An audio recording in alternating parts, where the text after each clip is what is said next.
Hello, beautiful soul family. Ooh. And brothers and sisters and other multidimensional beings here with us present today. Oh my goodness, I just sounded like a priest. Ah, I just wanted to read to you today a little story. Recently, when I done an oracle card reading generally for the energies update, the mouse came up. In fact, it came out twice, that card recently. So I thought, hang on a minute, I know a most beautiful story about a mouse, little mouse called Frederick. And this story was inspired by, well, a friend of mine in Germany, Switzerland. She recommended that book to us. It's from, the author is Leo Lionni. You probably know him. He's done quite a few popular children's books. Now, I say children, as in we are all the children of God, of existence, of source, however you want to call it. Because this story is actually for adults just as much. So may I speak to you now? Get out of the way, adult. May I speak to you, to your inner child. And in times like this right now, wow, this is the book. It couldn't be more apt. Oh, and as I said that, my dog just put his massive body on my foot. He's ready to listen as well. So here we go. I know the winds are ravaging here in England, but that's just nice sound effects. I hope you can hear me okay. So, bear with me with moving the pages. I'll come as close as possible. All along the meadow, no, let me start again. Oh, I thought I missed a page. So, Frederick. All along the meadow where the cows grazed and the horses ran, there was an old stone wall.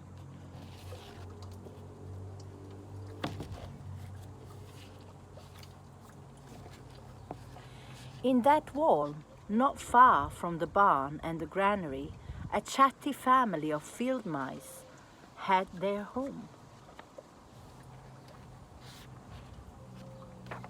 But the farmers had moved away. The barn was abandoned and the granary stood empty.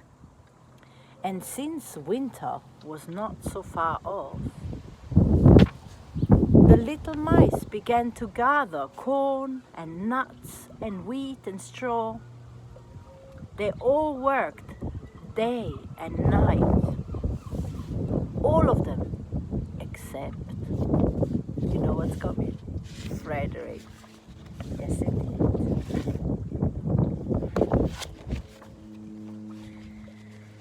Frederick, why don't you work?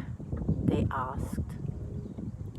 Oh, I do work, said Frederick. I gather the sun rays for the cold, dark winter days. And as I say that, the sun came out. Woo! Love it.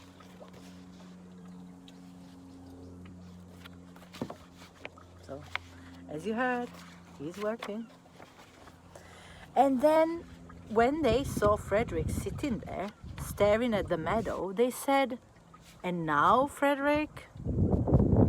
"I gather colors," answered Frederick simply, "for winter is grey." There's colors behind. Just like here. Look at the turquoise flowers, guys. And here, little Frederick, staring and admiring at the beautiful meadows, looking at all the colorful flowers. And once Frederick seemed half asleep. Are you dreaming, Frederick?" they asked reproachfully. But Frederick said, "Oh no, I am gathering words, for the winter days are long and many, and we'll run out of things to say. To him, it was quite a good point.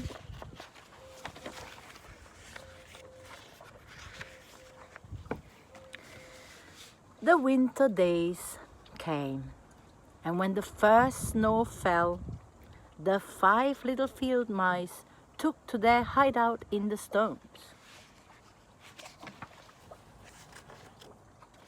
You can only imagine the last one there is probably Frederick. With a dreamy face, dreamy eyes. So, as you can see here, in the beginning, there was lots to eat, and the mice told stories of foolish foxes and silly cats. Very silly cats. They were a happy family.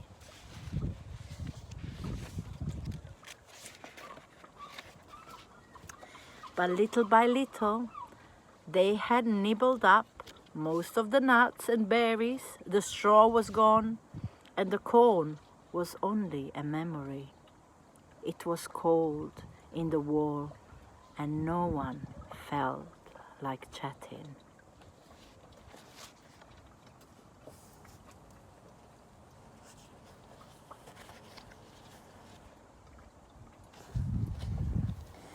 Then they remembered what Frederick had said about the sun rays and colors and words.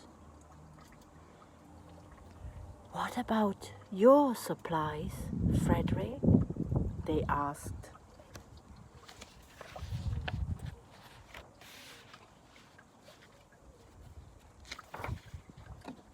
So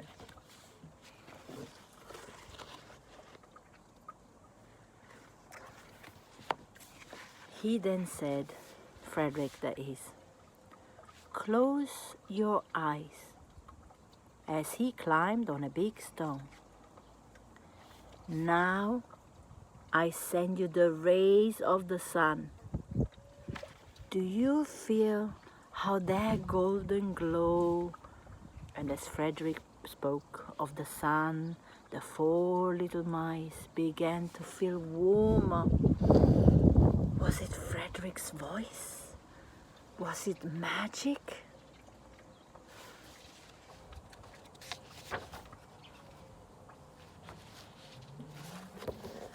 And how about the colors, Frederick? What about the colors? They asked anxiously. Close your eyes again, Frederick said. And when he told them of the blue periwinkles, the red poppies in the yellow wheat, and the green leaves of the berry bush, they saw the colors as clearly as if they had been painted in their minds.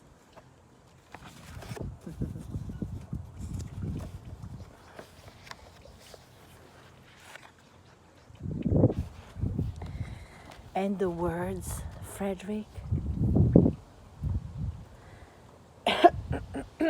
Frederick cleared his little throat, waited a moment, and then, as it from a stage, he said, who scatters snowflakes? Who melts the ice? Who spoils the weather? Who makes it nice? Who grows the 4-leaf clovers in June? Who dims the daylight? Who lights the moon? 4 little field mice who lived in the sky. 4 little field mice like you and I. One is the spring mouse who turns on the showers. Then comes the summer who paints it in flowers. The fall mouse is next with walnuts and wheat, and winter is last with little cold feet. Aren't we lucky the seasons are 4? Think of a year with one less or one more. When Frederick had finished, they all applauded. But Frederick, they said, you are a poet. And Frederick blushed, took a bow, and shyly said, "I know it." Ta-da! And this is the beautiful little story, inspiring and simple, just like life is and should be, or even better, I could say, could be. So let's choose inspiration. Because for anything, I really feel, and that's at the moment really strong, I feel, in times of procrastination and stagnating, where we all get caught up in that illusion, I guess, of things that scare us. And, you know, I really feel to remember the things that matter, and that magic is more real than most realities. And that actually, for me, motivation always follows after I'm inspired first. So may your day be full of magic, full of inspiration and laughter, so that the grayer days may not seem so grey no more. Thank you for listening, beautiful tribe. I love you and leave you. See you next time.